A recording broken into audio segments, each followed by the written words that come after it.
Hi, my name is Tamera Garrett.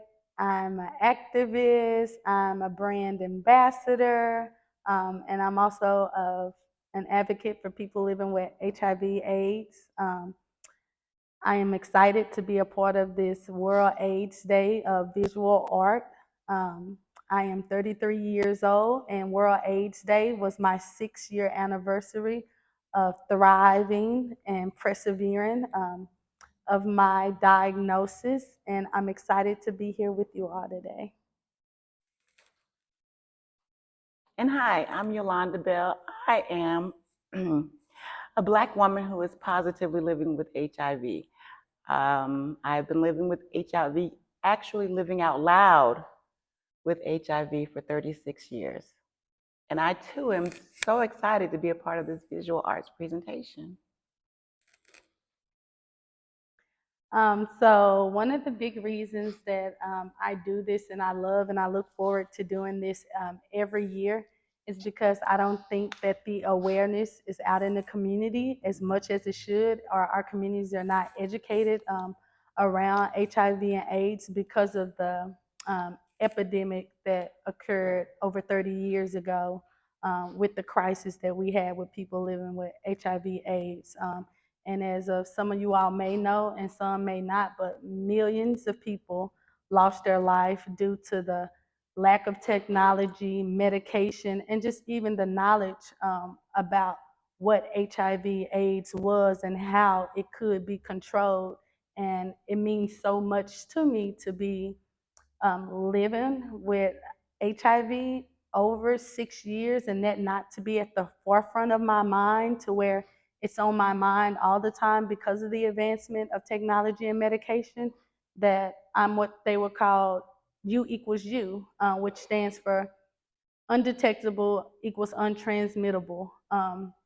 I've been knowing Miss Yolanda for a little over 2 to 3 years as well. And it was even exciting to like meet her. And when I met her, to learn that she was positive as well and had been thriving for over 20 plus years at the time when I first met her, that instilled hope, even more hope and healing, like to my soul, to know that not only because of medication that I didn't have to worry about HIV or spreading HIV to anyone because I'm undetectable, it's untransmittable, but I too have a long life ahead of me. So with meeting her, that really educated me to another bracket and level of care that my mind didn't even go to. When I'm like, wait, 30 some years, and I'm like, wow, I'm newly diagnosed just to get my feet wet, and here she is here doing this work in the medical field and in the community and sharing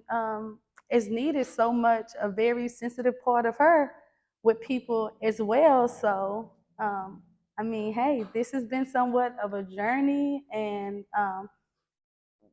I just want to let people know that they're not alone and that the support is there, the resources are there as well, and together we can grow and educate each other more so that no one is in darkness or know what to do, but all the help and support that we need is here in community. I want to say, Tamara, I've never told you this, but you, who you represent, what you represent, are the reason that's the reason that I do the work that I do. I say my passion is educating and uplifting other Black women who are living with HIV or who are at risk for living with HIV. And as you and I both know, born Black puts you at risk for contracting HIV.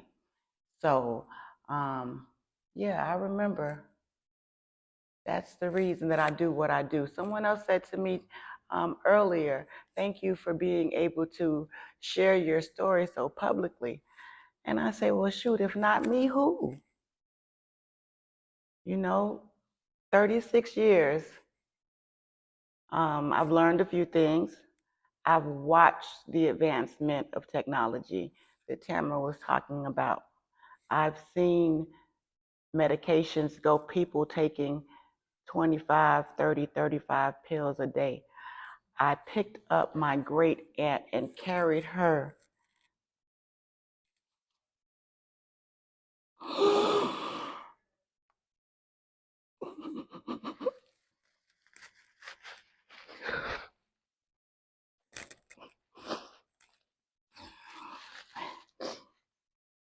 carried her to the stretcher.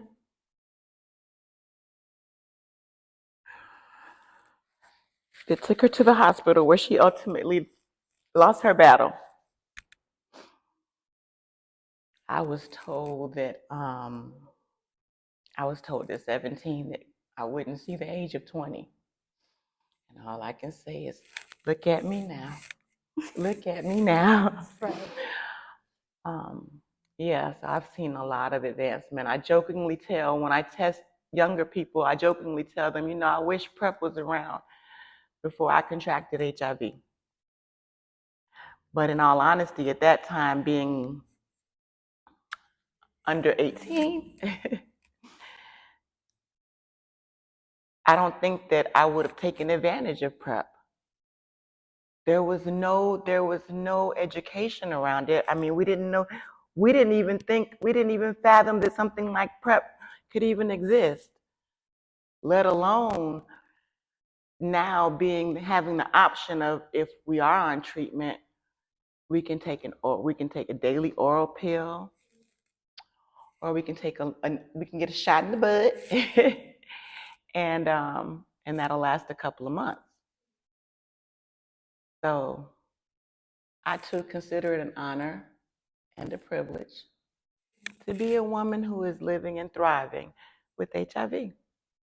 And I love the fact that she touched on that, because that's what a lot of people ask me with, like I said, it's just only been 6 years for me. But when I did my research and running into other advocates and running into other individuals like Miss Yolanda, who've been thriving, and the things that her eyes have saw, her heart has felt, that I wasn't even thought of and around to even witness it. I always say that I'm never standing on shoulders. I'm going to forever run carrying a torch, because I'm pretty sure that those millions of people who lost their lives would have loved to tell someone their story, would have loved to be there advocating for themselves as well as their community, whether their culture, their race, and to even know as well with Black women are the number one at the top of the chart impacted by HIV/AIDS, let alone they're trailing by MSM, who are Latino or Black men, which are men who have sex with other men, or the LGBTQ community. And then we also have our trans community as well, which, however, there's not enough data and statistics there to even support where they may fall at in the midst of the diagnosis. Why? Because of the lack of support, the lack of resources in the communities, The that stigma and also stigma, and policies. and the policies that are there. We have a lot of privilege here in Texas, a lot of funding to support with people living with HIV, AIDS. But again, like Miss Yolanda was saying, they didn't have all of that back there. And even when I hear her share those stories, I don't take it lightly. It even fills my heart and even humbles me even more and more, because one pill a day, and Miss Yolanda, which she can get into detail with it as well, they had these things that they took, which was a multiple medications that they called cocktails. Well, I didn't take any of that stuff. My mother was a nurse. When I was diagnosed, the one thing that she was adamant about was that I not take medication. At that time, it was AZT. I can't remember but it was AZT and Ripivirine or something like that. Something. I never took the medication. What prompted me to get on medication was after Atripla. I had heard about the drug Atripla, and my partner was diagnosed with AIDS, and he was of the same mindset regarding medication. So he didn't, and he needed medication. He had liver cancer, and his HIV had progressed to AIDS. And so I told him, well, listen, if you get on the medication, I'll get on it with you. So, and I was diagnosed in 1989, and I didn't get on medication until 2012.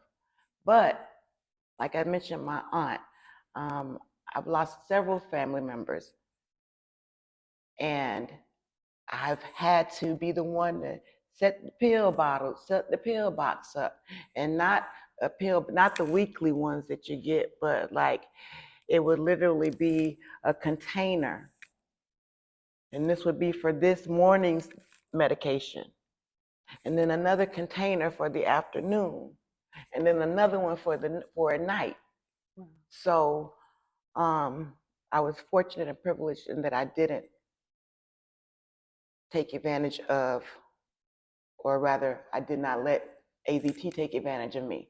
I saw too many of those who looked like me, who were on AZT, die. Mm. So, And I would say that was one of my biggest challenges with starting treatment myself, because, like she said, the medication for some was taking people faster than HIV and AIDS were, because it was actually a medication used for cancer.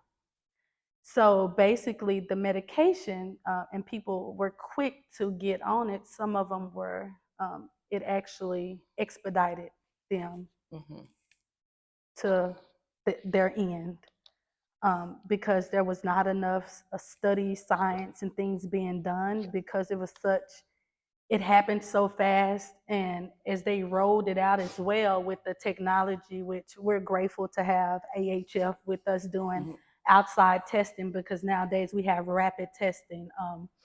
As Miss Yolanda would know and can even get into detail within, it took weeks for somebody to get their results back after going and knowing that this HIV AIDS virus was out there. But with even the medication and the things of that, I knew that not having full knowledge of HIV AIDS and the epidemic from back when, and not being no one there to go into depths to even talk about it, it was scary being diagnosed, especially for me, because I was hospitalized.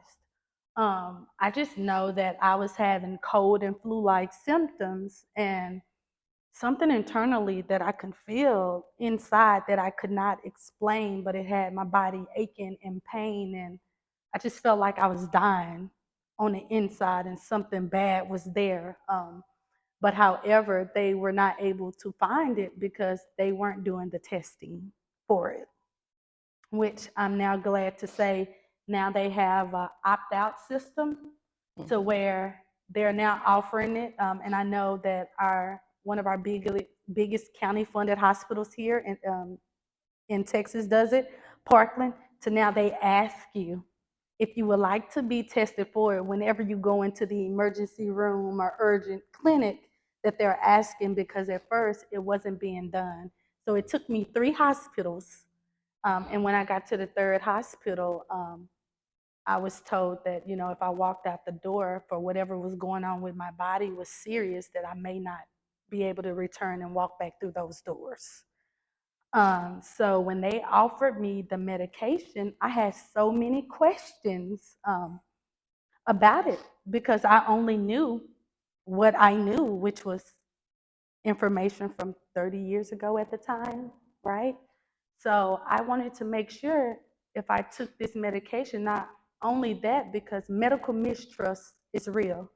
When you talk about the Tuskegee experiment, when you talk about 30 years ago, and we're talking about AZT, which was for a cancer medication.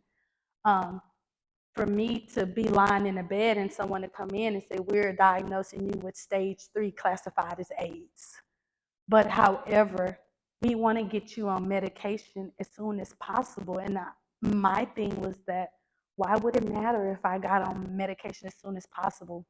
I'm at stage 3 classified as AIDS. I'm dead, right?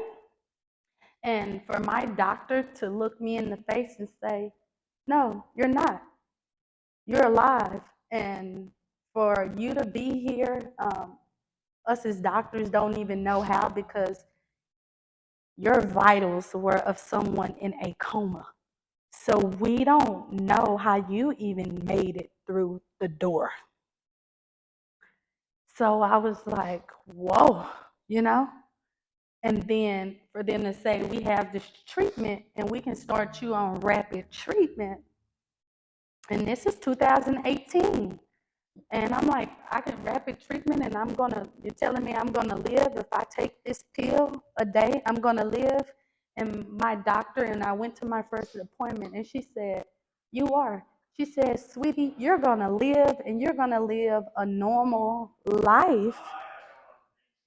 Um, and I was like blown away. And I'm like, my life will never be normal because anywhere that I go, I feel like I'm a walking red ribbon. And everybody around me can know what I'm going through, and I am, and nobody's going to love me. Nobody's going to be around me because of the stigma that I grew up with in my own community. So I was like, okay, well, in this case, I'm already stage 3 classified with an AIDS diagnosis. You're telling me I can live a normal life like any other woman, and I won't be able to transmit it with taking this medication and becoming undetectable, and I can't transmit it. I said, at this point, I feel like it's an option there for me to try rather than lay here and do nothing at all. So I think I want to live. So I chose to live, and she answered all the questions that I had, and I was able to immediately get discharged from the hospital and was there some days. I remember never been hospitalized a day in my life or had anything going on, and my life took this major shift. And when I went into the clinic to see others as well, I tended to be more excited because I was living, and we know that people were not even surviving with, let alone if they got to a stage 3 classified as AIDS, they would say that the terminology that people would use, and that in the community with the stigma and education, people would like to say, oh, if you got AIDS, what would they say, Miss Yolanda? All kinds of crazy stuff. Take your pick. So they would say things Oh, like, "Oh, that's the worst stage that you can have, you're gonna die. or you're gonna die Mm-hmm. if you have AIDS, or there's no returning once you get AIDS. That's the end of All life." that. So I was like, what? And dealing with that stigma, and it's like, people were like, stay away from that person. They got AIDS, as if it was something separated from HIV. And I always tell them, I'm like, well, HIV is a human immunodeficiency virus. Mm-hmm. However, AIDS is an acquired immunodeficiency True. syndrome, which is a stage 3, which means it has progressed and the virus has taken over your body to where it is affecting your entire immune system, which usually helps your body normally function on a day-to-day basis. That's it. And for me to be even educated on that, it took me to get diagnosed, to be fully educated with the correct information, and then for me to be able to be a walking resource and to even educate people to be like, oh, no longer saying things like, oh, you got full blown AIDS. The terminology was created by someone with a lack of knowledge. There is no such thing as full blown AIDS. AIDS is just the stage 3 progression of HIV, and you can't have AIDS without HIV because it is a stage 3 of HIV, and that just means the virus has taken over your body, that again to where it's negatively impacting your entire immune system, which can open up to other opportunistic infections to occur in the body, Can I like help you out for a second? pneumonia. Can I? Yes, So let help me me break out, it Miss down. Yolanda. So, because you are absolutely right. Break it down I for do us. a presentation, right? I go to treatment centers and I do presentations. And so I like to, when I explain HIV, what is HIV and AIDS, this is what I tell them. I talk to them about scouts. Scouts are the antibodies that um, that our bodies create when we come into contact with any type of infection. It's the army's lookout. That's what the antibodies are. When antibodies come into contact with, I mean, when we come into contact with HIV, it takes our bodies about 3 months for those antibodies to really fully build up, and then they go back and they report to the army. Who's the army? Those white blood cells known as CD4 cells, right? And so I use terminology like that, and it's like, oh wow, when they can see me where I work at Abounding Prosperity, they'll see me and they'll tell me about their army and how well their army is doing, right? And I let them know, listen, AIDS is simply when the virus has bulked up and our army is being depleted. And once our army is depleted, we have these awful infections that take that opportunity to attack. So that's hence opportunistic infections. Two of those, our army less than 200. Guess what? Now we've been given a medical diagnosis. Go ahead, Tam. Thank you. You said that so beautiful because I could only see an army and I could see it actually transitioning. So I love how you broke that down and explained it. So I love, I just love that. It was too cute because my mind, I'm a visual learner, you all. So everything begins to come into play and emotion. And it's, I done had creative cartoon figures and everything in my head.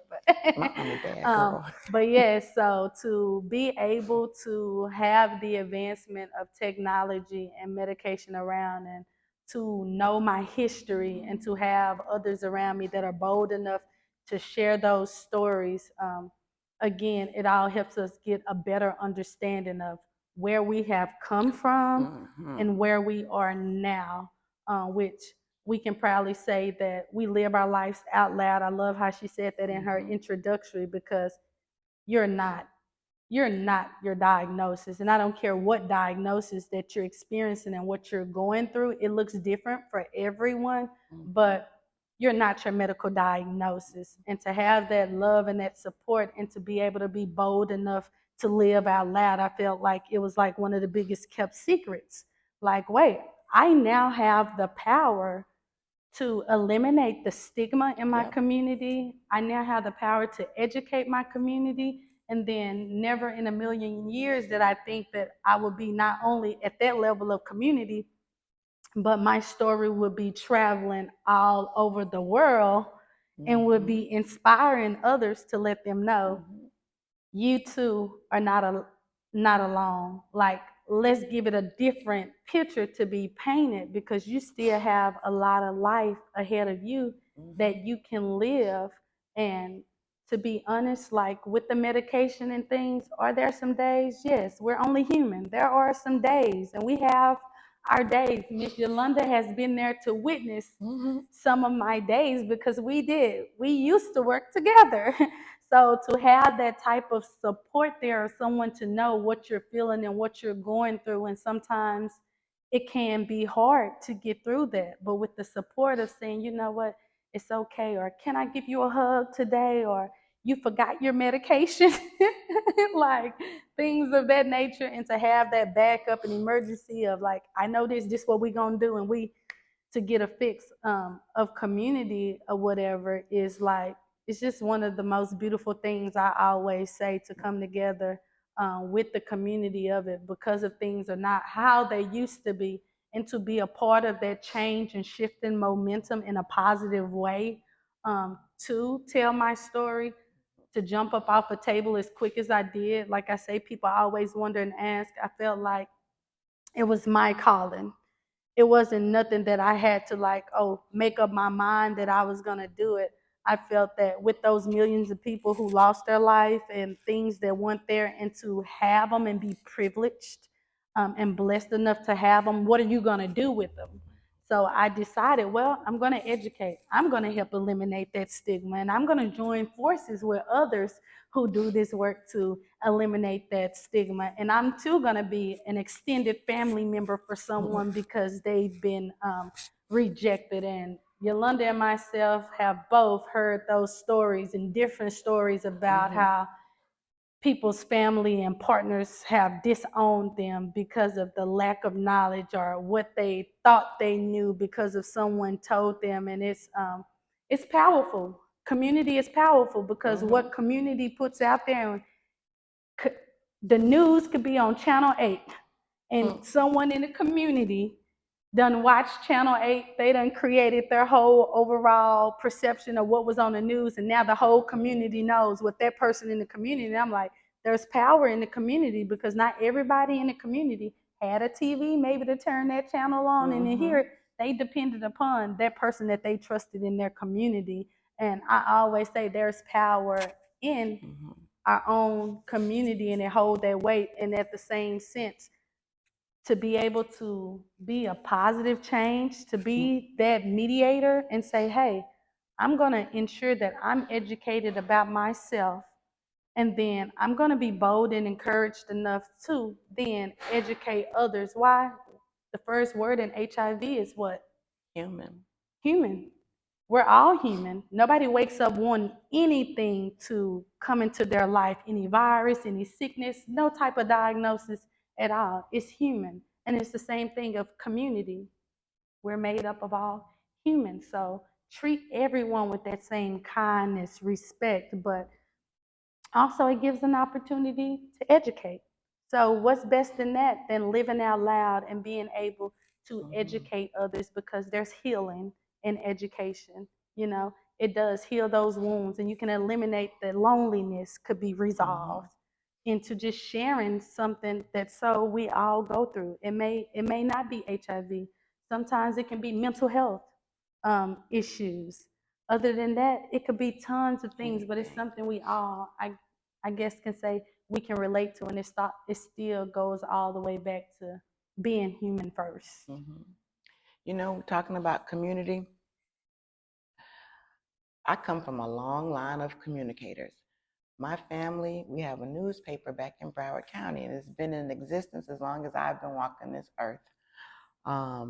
It's called the West Side Gazette newspaper. My father is the chairman of a group of Black publishers across the United States. He sits over he's the head of that organization. So, um, and it all, at the root of it all, you said from community is unity. We're all human. You know, I am so grateful that I have I have been blessed with a family who, even when they were ignorant, they were still open-minded. And that made a lot of difference until so that now, you know, they get to educate others. They're no longer ignorant. You know, I've been married. I'm divorced now. I'm a mother. I'm a yaya. And family, what I can't imagine, I cannot imagine what it would feel like to not have that. And for those people who don't have it, I try to be what I've been given. That's all I can do. That's all any of us can do. But you are so right, Tam. We all need a tribe. We all need a tribe. We all need to be one, be in one, and we all need one. Thank you for sharing that. And Mm-hmm. that actually leads us to the visual aids and their presentation that they have for us today. I was so honored to be selected with being a young Black woman living with HIV, bold enough and courageous to speak out. And again, because I also, being diagnosed with HIV/AIDS, I didn't see many young people at the Mm-hmm. tables that I was at or present around me, and I was concerned about like why did I feel so alone? Where were people at? So I decided to take upon that challenge and say, hey, well, why don't you be a leader? Why don't you be the young Black girl to be the representation and let others know in your community, whether it be Latino community, the Black community, the foreign communities, and let them know that they too have someone that's going to speak up for them, that's going to speak out for them and be the light that they need in the midst of the darkness. So we're going to jump ahead and hand it over for the visual aids, in which I was featured in the older one. And I'm so grateful to Davina and another great friend who was behind the production of it and who was thoughtful enough to bring me in to share my story with others. And again, thank you all for having us here Yes, today. thank you. Whoop, whoop.